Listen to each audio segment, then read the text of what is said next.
Et Mercedes, est-ce qu'elle a balancé Alonso, la FIA? Alors c'est ce que tout le monde dit, une rumeur émerge du coup.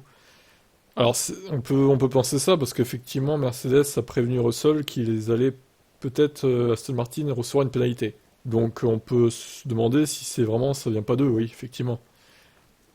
Bon alors, est-ce qu'il va être pénalisé ou non? A répondu Russell, je pousse comme un fou en ce moment. Ok. Alors selon Ted Kravitz, journaliste de Sky Sports, il a reçu une pénalité, mais quand vous purgez une pénalité, vous n'êtes pas autorisé à travailler sur la voiture. Le centre d'opération à distance avait vérifié si le technicien qui tenait le cric arrière avait effectivement touché la voiture avant que la pénalité de 5 secondes soit infligée. À l'époque, ils avaient décidé qu'il n'y avait pas vraiment de problème avec Aston Martin, qu'il n'avait pas touché la voiture et que même s'il l'avait fait, c'était ok. Mais plus tard, une autre équipe qui avait quelque chose à gagner, la rumeur veut que ce soit Mercedes, mais ce n'est pas confirmé, s'est plainte et a dit qu'elle pensait qu'il fallait examiner la question parce que le comité consultatif sportif avait dit qu'il ne pouvait pas toucher l'arrière de la voiture avec le cric arrière. Ok.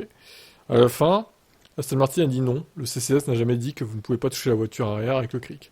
Enfin, à l'arrière de la voiture avec le cric. C'est juste que vous ne pouvez pas faire de travail significatif dessus. Il y a eu beaucoup d'autres cas où les équipes ont touché la voiture avec le cric. C'est une question difficile, car lors de la course précédente, un membre de l'équipe d'Esteban Ocon avait touché la voiture pendant la période de pénalité de 5 secondes. Il avait reçu une pénalité de 10 secondes à cause du membre de l'équipe qui avait fait ça. Ouais, mais ça, c'est encore une fois, c'est n'importe quoi, quoi. Parce que du coup, bah, Ocon, il n'aurait pas dû recevoir d'autres pénalités, et du coup, il n'aurait pas eu une troisième pénalité, à cause de l'excès de vitesse de la deuxième pénalité. Donc sa course aurait été totalement différente. Alors bon, il n'aurait pas joué la victoire, hein, évidemment, mais il aurait joué les points, quoi. Il y a donc un peu d'incohérence, mais Aston Martin a pu démontrer que les comptes rendus du CCS avaient montré que ça ne comptait pas si vous aviez attaché un cric. D'un point de vue sportif, c'est une petite chose, ça n'a pas affecté le résultat d'un point de vue sportif. Alonso n'a pas gagné de temps parce qu'un membre de l'équipe a fixé un cric à l'arrière de sa voiture. Donc je pense que tout compte fait, d'un point de vue sportif, c'était la bonne chose à faire de confirmer cette troisième place. Mercedes n'a pas souhaité commenter. Bon, bon, je pense que ça vient d'eux, hein. Je pense que ça vient d'eux. Évidemment, il y avait le podium pour Russell à la clé, donc voilà.